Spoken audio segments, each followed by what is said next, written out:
All right, everybody.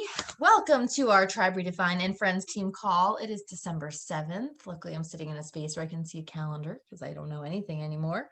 And it is officially launch day for 9-week Control Freak. I am going to break down a little bit of Autumn's insights from the National Wakeup Call today. If you haven't listened to it, if you have listened to it, then please chime in with anything else that you took from it. I was listening to it under duress, AKA with my 3 children screaming around me. So I'm pretty sure I rewound it enough times to warrant knowing all the information, but one can never tell. And I also just wanted to give some tips for launches like this and how to increase your customer acquisition and retention and volume and all of that. Just some things that maybe, especially at the end of the year, to consider, and so on and so forth. So anyway, let's get started because it is a lot of information. First things first, who did listen to it? Did everybody yet or no? Yeah, Lisa did. Anybody else? Stephanie a little bit. One of the things that Autumn talked about is that this needs to really be the focus for us as coaches for the next 18 weeks. And the reason that she says that is because, we think of the program launches, we think of the program, and then we're already thinking of the next launch. But it's at the end of that program that the real results start to come in. She's like, you're going to get thousands and thousands of results coming in, your actual results coming in. The promotion of this program should continue from the second you learned about it to your ordering, to your unboxing, to understanding and explaining the nutrition, to doing the sample workout, to all of those pieces of the puzzle, and then throughout the process of completing the program. And she said that's how we continue to make waves. And she breaks it down in the very beginning of her talk with Carl, what she means for that 18 weeks. And she talks a lot about, and I forget who I was talking to, I think Jackie, about this the other day, just the way that Beachbody has reframed the idea of having equipment associated with these challenge packs. And I like the way they're marketing things this time around. I feel like in the past, when they've had new equipment or a program has been kind of nichey, it feels like, I don't know how to describe it. It just feels like it's a given. This is what you need. You need this equipment. It is what it is. Here's the cost. But they're changing their language a little bit to talk about how our goal as a company is to create the best home gym experience for us. And little by little, we're going to start pulling in equipment that's going to increase the effectiveness of our home gym. And what she said, which I think is really important, is that when she proposed this program and she brought to them this idea of having the door attachment and the tube system and all of this, she had to defend the use of it in this program and also forward think how it can be coming up in other programs. So this isn't going to be a one and done contraption, just like the Beachbody step is coming back into play in this program. Just like we've used resistance loops now from 80-day obsession to 10 rounds to I think the work, right? Like different programs are incorporating the different tools as we add them. So continuing to discuss that value, that we're not just here to sell you this weird thing that's going to work for these 9 weeks and then you'll never touch it again, but that we're going to create for you an environment in your home where you can get the best possible fitness at the fraction of the price of a personal trainer, at the fraction of the price and safety really of a gym experience.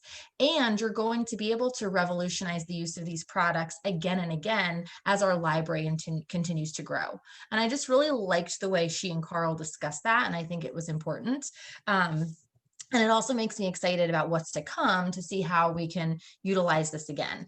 They said that there are hooks that are a part of the I forget what it's called, the band system that you can attach to a stud in a wall. But Carl did say, they recommend these hooks. So I'm assuming they do not come with it. So that's something that as we start doing our unboxings, whoever gets theirs first, let's try to figure out what those look like and what they are so we can be prepared and give them a try, or at least talk to our customers about them. If they're cheap and we can order them on Amazon, or offer them as the free gift for our customers, just things to make it really easy for them would be important. But anyway, that's about the equipment. She talked a great deal about nutrition and also that she is not going to be telling customers experiencing this program or coaches going through this program what to follow this time around like she did with 80-day obsession. She said it really has to be up to you. But if you follow timed nutrition, you have to follow timed nutrition in Ultimate Portion Fix. You cannot follow 80-day obsession timed nutrition. 80-day obsession timed nutrition is calculated for that intensity and duration of workout, where Ultimate Portion Fix will allow us to tailor it to shorter time frame workouts. And she said that's what you have to really keep in mind. Yes, our metabolism revving up is going to be intense, but it's the duration of the workout that you consider when you're figuring out your path for Ultimate Portion Fix. And so to really focus on that. But she did say that she and the remainder of the cast, all of the results we're seeing were from the foundational fix. They were not from timed nutrition. So if you feel comfortable doing foundational fix and figuring out your own container pairings, then feel completely comfortable doing it, because those are the results that they all received by doing it that way. If you love timed nutrition and you feel at home in timed nutrition, then feel comfortable doing it. I think a lot of this has to do with the high cardio intensity of these workouts, and working and eating before them might not necessarily always be your best plan. But so she's really giving us full permission to pick our path and to help our customers pick the path that's going to work for them and going to be sustainable. But regardless, you have to calculate under Ultimate Portion Fix and not EDD Obsession. She also stressed the importance of not doing this program while pregnant. And I know we've had many experiences with her programs in the past, during 80-day obsession in particular, where there's these big pregnancy booms when everyone's getting all ripped and healthy, and then they're making all the babies in the beginning of a program. She said this is not cut out for pregnancy, and she said it's often not cut out for postpartum either. She would recommend someone who's just been cleared postpartum to go through 21-day fix or something else before jumping into this program, unless they'd be willing to modify extensively. She talked about Amy Silverman, who's a coach that I know a lot of us are familiar with, who did do this program postpartum. She said Amy was modifying the modifications that Kat was doing. Still got results, but had to really kind of check her ego at the door in order to mentally do those modifications. So really something to consider. That doesn't mean we can't talk to our pregnant challengers or the new mamas in our lives about the benefit of this program, but be realistic with them about the time frame in which they should dive into it. And also, to be fair, with all of the jumping and the step, it's a lot on the pelvic floor. And so it really is just maybe not the thing for us to promote to our postpartum mamas who are looking to kind of re-enter fitness. So just to be clear, I think she does not want this to turn anybody off. She doesn't want anyone to do it and feel it's too hard or not for them. It's okay if it's not for them. We can find what is. So just to keep that in mind. Talking about the step, kind of going in a couple of different directions here, she said that it is possible to do the program without the step, but the results are not guaranteed. She said that is as important, if not more important, than the door attachment, because of the way it ramps up the intensity. Most of the Tabata workouts will use that step. And so if you're doing those moves on a flat surface, you are not getting the range of motion. You are not getting the muscle engagement. You are not getting the cardio push that you would get if you were using a Beachbody step or another step.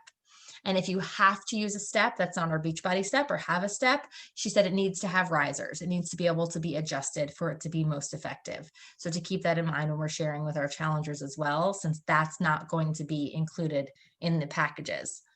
The core stability ball, she also talked just very briefly about, Carl was talking about it as well, and how it's used so frequently in so many different ways, and that we're definitely going to be seeing that in more programs moving forward, because it's such a basic and simple and effective piece of equipment, and that they're happy that they were able to get that inside of the challenge pack, but that I think I said this and I apologize for repeating myself, there are a limited number of steps to add into those challenge packs.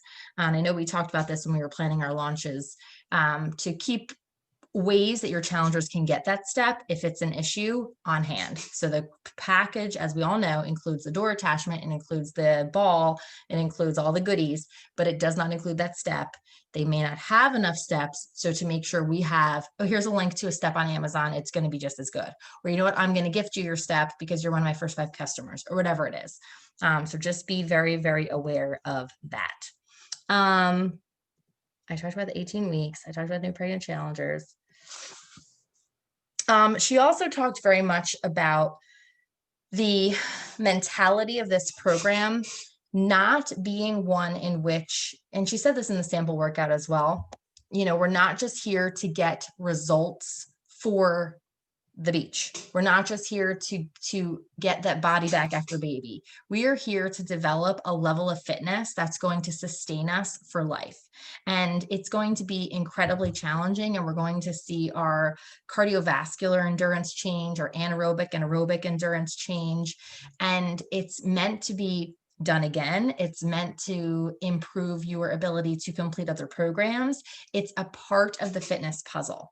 And yes, the results are very important, but the idea here is to get you to love fitness, to love what you can do being fit, to love how you feel when you move your body and challenge your body and get in and out in such a short amount of time. Oh, she also talked about the DCT training days, the 12-minute block. She said in those 12 minutes, how did she word this, Lisa? I'm going to get this wrong. You're going to do, is it more reps? It was like, you're going to get more of a workout in those 12 minutes than you will get in an hour-long 80-day obsession workout. You will do Sonia, more. I do want to interrupt you, Pam, but Yeah, if I can. go ahead. Yeah, please. The goal is to do as many rounds as possible in the prescribed amount of time. So it's like it's like similar to like an AMRAP. Right. It's like as many rounds as possible. So if you have 5 exercises, the cast might do 3 rounds. You may do 5 rounds. So however many rounds, you may do 6.2 rounds. And in our challenge group, somebody attempted to mouth off and say, I don't understand why are these workouts so short? Why are all beach body workouts so short? I feel like I have to do 2 or 3 of them in order to get a full workout. And I have often said, and I go on record saying, I actually dare you to do 2. And I go, have you tried Insanity?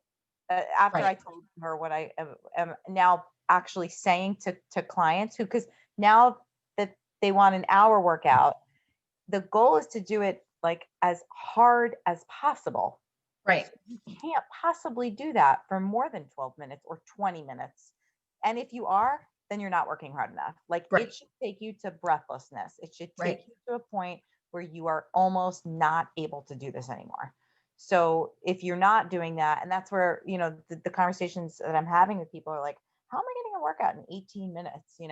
So that's one of the things that I used to use in my instruction. I'm like, you should be breathless. Mm-hmm. Like when I taught, you should go to breathlessness. Like if you're able to do that, then you're working hard enough. So I don't know if that helps. Yeah, well, and she was just saying that that's where nutrition is going to be so very important because we might feel as though she said, people can fall on 2 sides of the spectrum because your workouts are shorter. You might, not agree with your bracket. You might lower your bracket, but because of the intensity of these short workouts, you need to be fueling yourself just as properly. So go through the calculations like you would, pick the path that's going to be appropriate for you. Don't scale back because on paper with 80-day obsession, we were working out for so much longer and here we're working out less. Again, back to her original point, the calculations are going to be different, but follow the calculations. Don't make your own judgment calls. Don't skip a meal because of whatever. Eat the foods that you're supposed to be eating to make sure you have enough fuel the day before to go into these workouts, afterwards to fuel them, and to expect to feel like you would after an hour-long 80-day obsession workout after one of these DCT or even the Tabata days for sure. I think that was most of the things. It was very long, but it was very good. Carl also talked about a push, which I'm sure we're going to be seeing more of promoted by the company and by Autumn. This idea of no New Year's resolutions, which I thought was, a really good way for us to kind of move forward in this and to align with Autumn's idea that this isn't just for 9 weeks. This isn't just for now. This isn't just for the bikini or the whatever. This is for life and making it a magical day. It's what Autumn kept saying. If January 1st is a magical day, suddenly I'm going to work towards my goals, then your goals suck if that's your point. Because if your goals were that important to you, you would have started them now. You would start them today, the second day you think about them. You would get to work immediately and you would continue to work for them, regardless of the date on the calendar, regardless of that bikini regardless. You would just keep working towards them. And so this idea being that when we head into 2021, we're going to take control because we've lacked such control in 2020. We're not going to look at this as a New Year's resolution. We're going to look at this as a starting point, not a starting point, as a continuation of our journey. And for some of our challengers, as a starting point, that's going to just carry us now moving forward, not for the 9 weeks, but for the duration of our healthy lives, as Carl likes to say. All right, now some of my tips, and I would love for everyone to chime in because I'm by no means the only pro on this call. I am looking at, if I can do quick math, 6 of them. One of the things that you should really be looking into, and I'm sure many of you are, and it also depends on the duration of time you've been coaching, if this is even a plausible thing for you. So ignore me for a minute if it doesn't make sense. But looking ahead, Jackie and I were talking about a customer of hers whose BOD is up for renewal in March. It is still advantageous for that person to purchase a challenge pack with this program. It is still advantageous for anybody whose subscription ends probably within the next 3 months, if this is a program for them, to cancel their current membership and to start fresh from now. You will save them that $99 renewal in the process, and you'll get them some products and get them kind of re-engaged, and also have a nice fresh start going into 2021. So take a look in your coach office and check on subscription renewals. Check on anybody who's, going to be lapsing in the next couple of months. Don't just look a month ahead, but look at the next couple of months and talk to them about the benefits of this. Talk to them about the benefits of even having the coach discount just for the duration of this program. Then you hook them in and then they stick around with it forever. But so that they can continue with Shakeology or continue with the performance line, whatever it is, at that discount, or collagen, whatever, just to get them in the door and to say, make this commitment to yourself for the duration of the program. One of the things that Leslie always said that I always appreciated is that when she first joined my challenge group, she signed up to be a coach pretty quickly afterwards. And she said she was doing so just as a lifetime commitment to herself. Within a couple of days, she started her Facebook page and her blog, and she took off and running. But initially it was just this idea to make a commitment to herself, to invest in herself for life. That's how she made that coach commitment. And oftentimes when I have conversations with people that turn into discount coaches, that's the thing I say that makes sense to them. They might not ever want to work this business, or right now it's not for them, but that investment in themselves, that idea that I am making a commitment that month after month after month, I'm doing this for me, is a really big selling point. And right now, I don't want to say playing on people's holiday season gift giving joy, but let's do it, right? Remind people that they are giving to others and deserve to get back in return. And, if we look at the lifetime of health and fitness, we look at this idea of no New Year's resolutions, we look at this idea of taking control after a year that lacked such control for so many people and for our entire world, it seems, it can, I don't want to say it becomes a no-brainer, but it can become a real interest to people, whether they bite the bullet or not, whether they can truly afford it or not. It's up to you to have those conversations and get them to a place where they realize that they really can't afford not to do this, because their health is waiting on the other side, their consistency is waiting on the other side, their tribe is waiting on the other side, and really paying attention to that. Another way, which I know is also not new and not really news, to engage people, is to send them that sample, especially now that it's there. Anybody who liked your posts doing that sample, just send it to them. What the hell? I mean, why not? Don't just invite them and send them the sample. I know you liked this, give it a try, tell me how it feels, and then let me know when you're starting. How can I get you started? Just be direct. Autumn would be direct, and she's very successful. I think that the more direct you can be this time of year, people don't want to waste their time, and they don't want us wasting their time. So just cut to the chase. We know people have their credit cards out all the time. We know they're shopping online. We know they're ready to do it. So just cut to the chase. Be a good person, but also let them know, hey, you've been liking my workouts. You especially like this one. I don't blame you. Here it is. What do you think? And challenge them to it. Another thing you can try to do, and maybe it's something we can do as a team, we've done this in the past, is hosting a free workout, a sample of the sample, where you share it on Zoom, you send a link out to some people and invite them to do this. So whether they have Beachbody On Demand, whether they have access to Vimeo on their own or whatever, it doesn't matter, but just having a little event in which you are promoting this program, giving them a chance to work out together, sharing it on Zoom, sweating for those 18 minutes, peeing your pants together like I almost did today, but having some excitement and some experience, because we can talk about it all the time, but as a lot of people in multi-level marketing, especially a guy that I like to follow, Bob Heilig, talks about, third-party tools and hearing it from other people is really important. And there's no one better to hear about this program from than Autumn. So don't be shy about spreading her content, sharing out her content, sharing her reels, sharing out this workout so people can really experience that full on. But I plan on tomorrow. I made a list of everybody who liked my reel today, and I'm going to go and send them that sample workout in the morning and just challenge them to complete it by the end of the week and see what happens. But anyway, that's it for me. I wanted to give everyone a chance to share if you would like, if you have more to say about the program, anything I missed from her National Wakeup Call. It has been one hell of a day here, so I don't know what I said and didn't say. If I missed anything, I'll leave it in like the comments when I share the video. But that's it. That's all. And I didn't have a PowerPoint today. I'm off my game.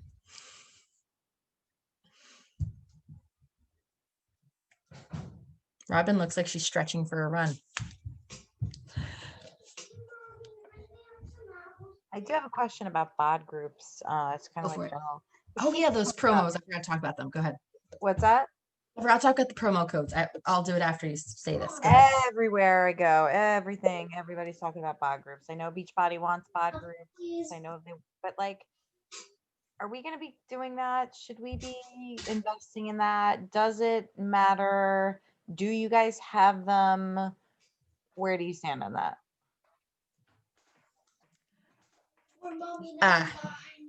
Oh, good choice, Kellen. I don't know. I don't love it. I think it had a lot of promise, and I think it's super clunky, and I found it to be so much less interactive than Facebook.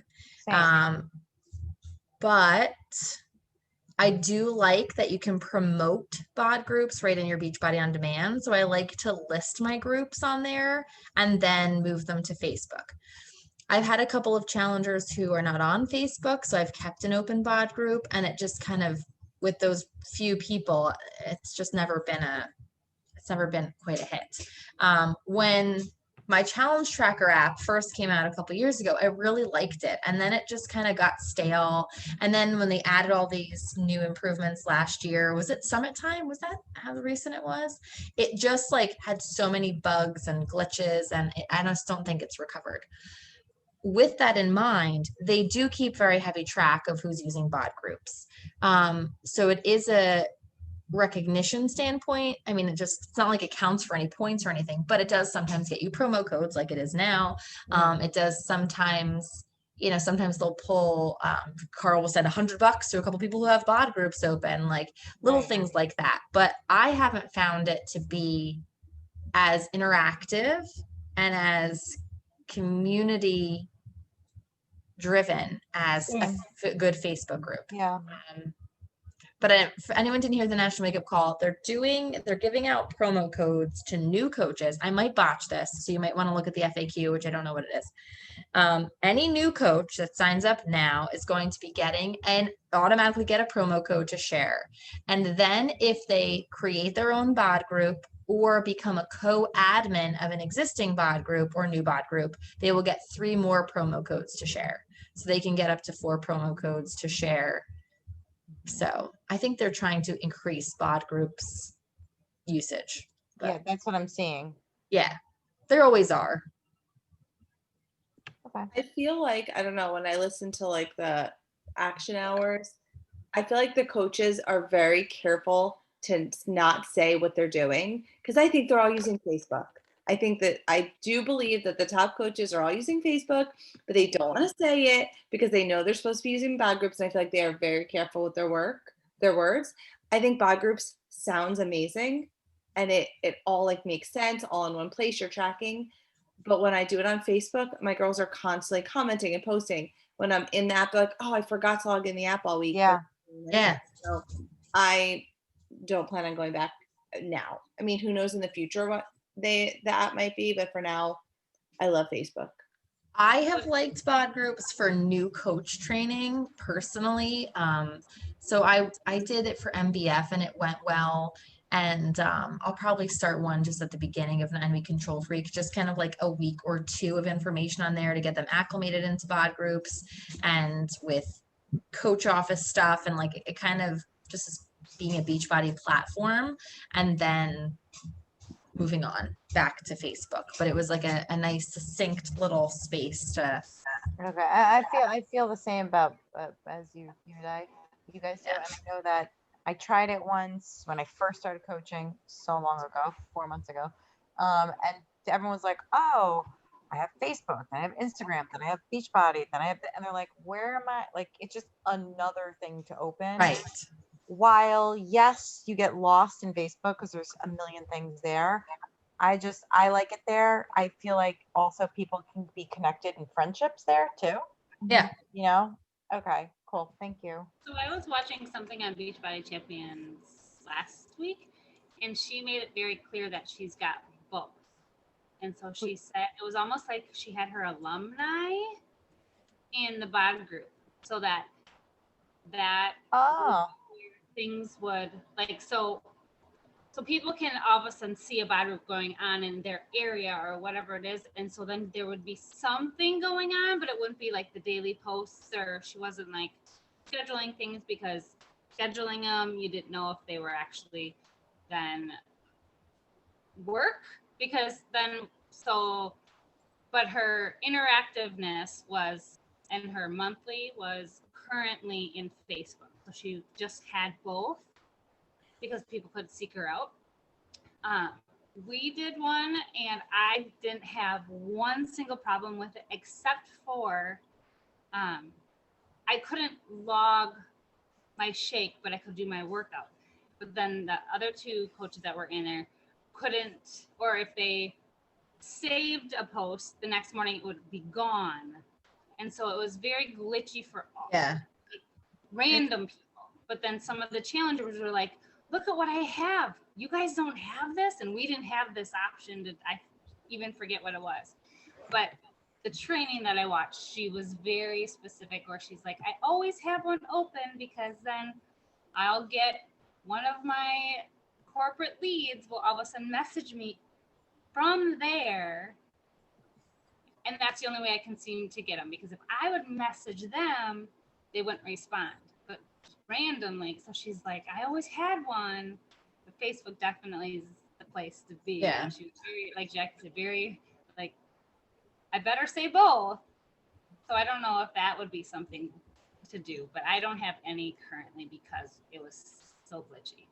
Yeah. So glitchy. okay. Yeah. I just have one open on there. I have like my whatever Fit for Life, just like Does that mean you challenge. put information in both all the time? No, I just have it open. So it's advertised on there. So like Robin was saying, so when I get a lead, they can see that I have a group open. They request access, and then I have a conversation with them and move them over to Facebook. Okay, but there's no information there. No, I mean, I have some in there, but they can't get in there without me adding them. But at one time they were groups, and it just whatever, but I just left them without an ending date.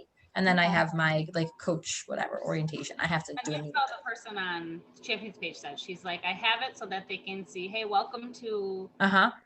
Yeah, I have like a little video intro. Yep, and then just a couple random things, and every once in a again she'll go in and she'll like update something, but she does not there regularly. Yeah.